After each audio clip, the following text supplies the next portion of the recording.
Hello दोस्तों, मैं धनंजय गुप्ता आपका स्वागत करता हूं आज एक नई वीडियो में। आज के इस वीडियो की हमारी टॉपिक है सेल्यूलोज।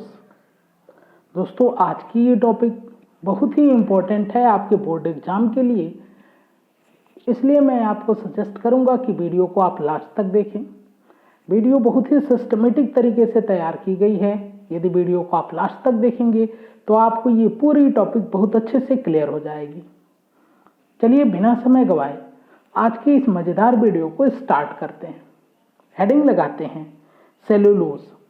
सबसे पहले हम बात करेंगे कि सेलुलोज क्या है, यह कहाँ पाया जाता है तथा यह किस प्रकार से बनता है। फिर उसको बनाकर उसकी संरचना को हम लोग समझने का प्रयास करेंगे। तो चलिए स्टार्ट करते हैं। सेल्यूलोज एक पॉलीसैकेराइड है।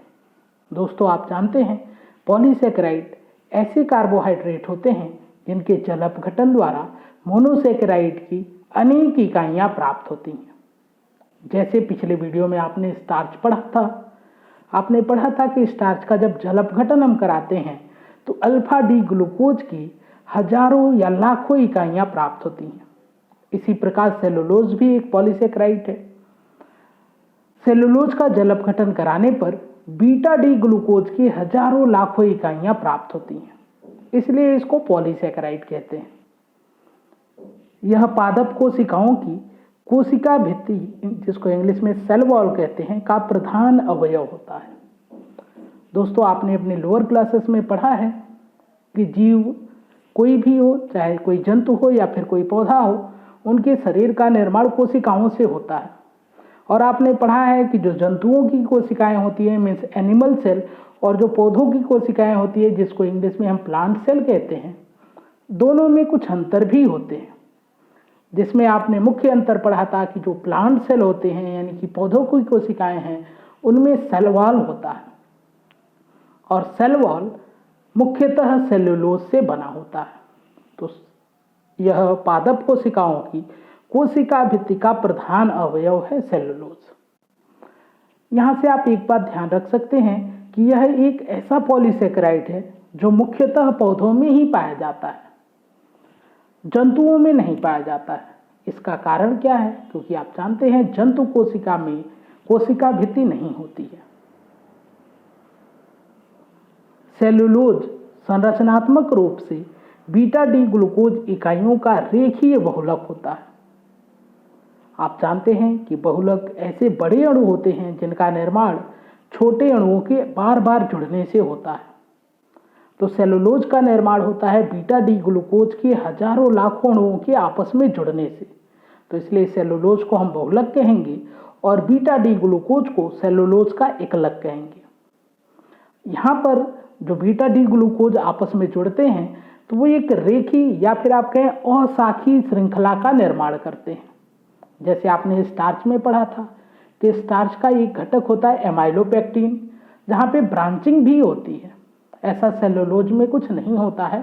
सेलुलोज अल्फा डी ग्लूकोज अणुओं का एक रेखी या आप कहें अशाखी बहुलक होता है, जिसमें एक ग्लूकोज इकाई का C1 कार्बन यानी पहला कार्बन तथा दूसरे ग्लूकोज इकाई के C4 अर्थात चौथे कार्बन के मध्य ग्लाइकोसिडिक आबंध बनता है।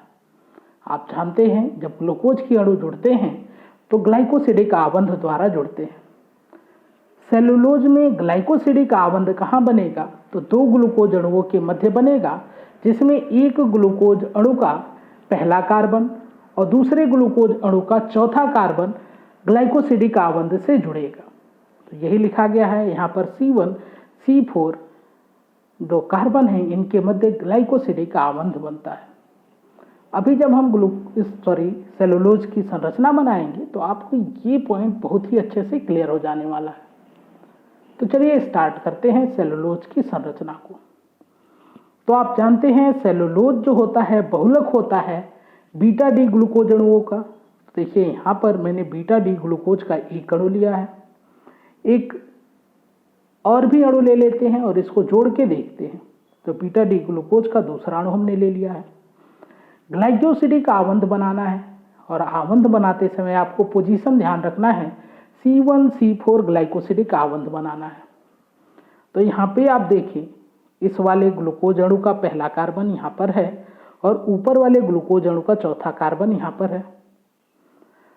इन दोनों के मध्य हमको ग्लाइकोसिडिक आबंध बनाना है। आप जानते हैं, जब दो कार्बन के मध्य हम ग्लाइकोसिडिक आबंध बनाते हैं, ग्लूकोज के दो कार्बनों के मध्य ग्लाइकोसिडिक आबंध बनाते हैं, तो उनके हाइड्रॉक्सिल समूह से जल का एक अणु बाहर निकलता है। यानी यहाँ पे पहले कार्बन का जो OH समूह है और चौथे कार्बन का जो OH समूह है, यहाँ से जल का एक अणु निष्कासित होगा। तो जल की एक अणु को निष्कासित करते हैं। देखिए, यहाँ से OH और यहाँ से H, ये बाहर होगा H2O के रूप में, जिसके बाद ये अवस्था उत्पन्न हो जाएगी। यहाँ पे आप देखें, चौथे कार्बन की एक संयोजकता खराब हो गई है, क्योंकि इसी संयोजकता पर OH समूह जुड़ा था। और यहाँ पर ऑक्सीजन की संयोजकता बिगड़ गई है, क्योंकि एक संयोजकता थी जहाँ पर हाइड्रोजन जुड़ा था, जो कि जल के रूप में बाहर हो गया है। अब यह चौथा कार्बन और ये वाला ऑक्सीजन अपनी संयोजकता को पूरा करने के लिए आपस में बॉन्ड बनाएंगे, और इसी बॉन्ड को हम लोग ग्लाइकोसिडिक बॉन्ड कहते हैं। ग्लाइकोसिडिक बॉन्ड का अर्थ होता है कि जब दो कार्बन ऑक्सीजन के ब्रिज द्वारा आपस में जुड़े हों, तो इस ऑक्सीजन के ब्रिज वाले बॉन्ड को हम ग्लाइकोसिडिक बॉन्ड या ऑक्सीजन बॉन्ड कहते हैं। इसको थोड़ा सिस्टमेटिक तरीके से हम बनाएंगे। तो ऑक्सीजन को दोनों कार्बन के बीच में रख देंगे और फिर दोनों कार्बन को ऑक्सीजन के साथ जोड़ देंगे।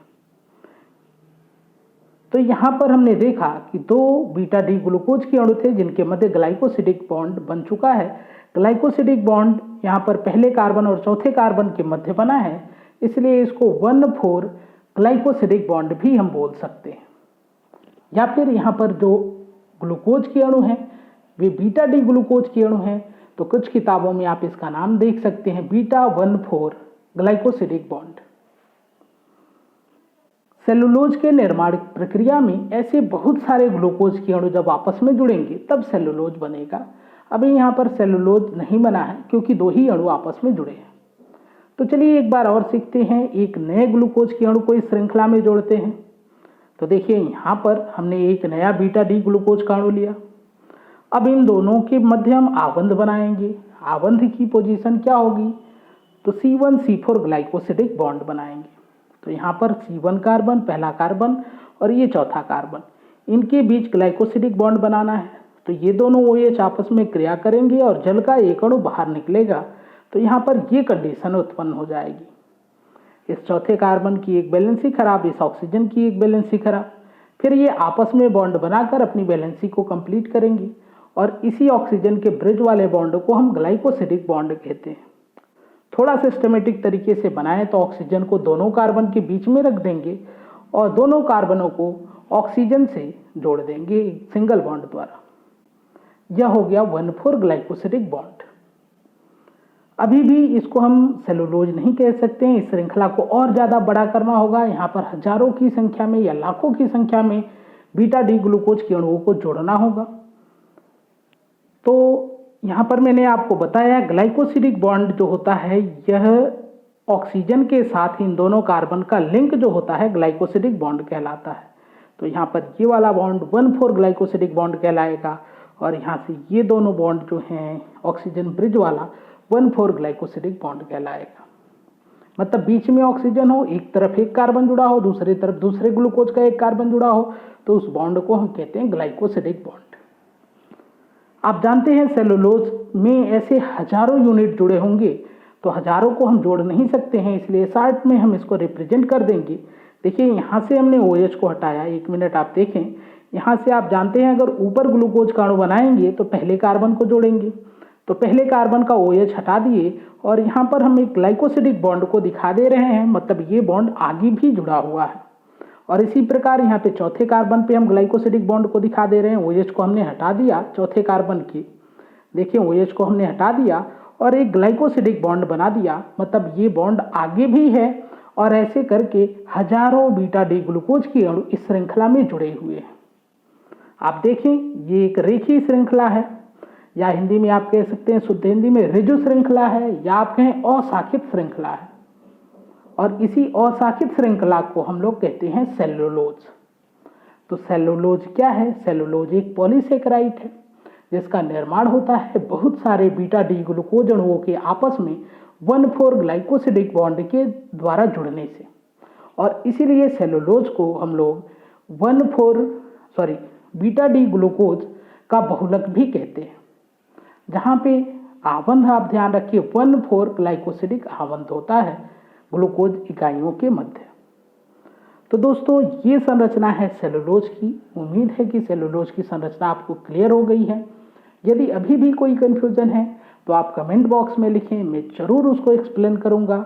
और यदि वीडियो आपको पसंद आए तो लाइक ज़रूर करें, वीडियो को अपने दोस्तों के साथ शेयर करें, हमारे चैनल को सब्सक्राइब करके बेल आइकन को प्रेस करें ताकि रेगुलर आपको ऐसी वीडियो मिलती रहे।